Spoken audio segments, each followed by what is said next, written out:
Si alza forte e chiara la rabbia degli autotrasportatori. Dopo il commissariamento dell'Ilva di Taranto, anche a Porto Marghera scoppia la protesta.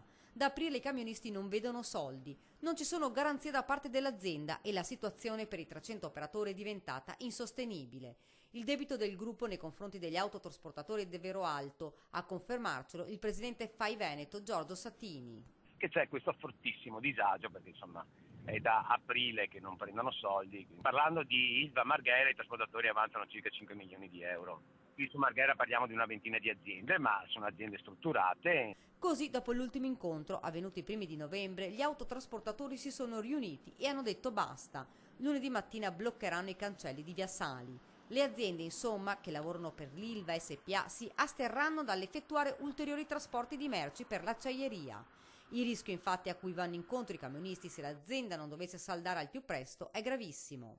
Questi rischiano di lasciare a casa i dipendenti, di chiudere.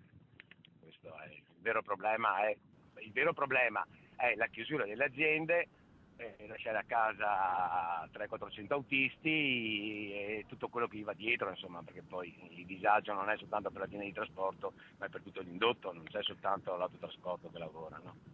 Una protesta estrema, fanno sapere i sindacati, nel tentativo di attirare l'attenzione pubblica. Le reiterate richieste di chiarimenti inviate dall'Ilva, che, ricordiamo, è commissariata dal giugno del 2013, spiega Paolo Zabeo della CGA, sono cadute miseramente nel vuoto. Il silenzio assordante dell'acciaieria ha portato all'esasperazione i camionisti, tanto da far alzare i toni dello scontro. Il blocco ai cancelli previsto per lunedì mattina infatti rappresenta una forma estrema che si sarebbe potuta evitare dando più ascolto ai trasportatori.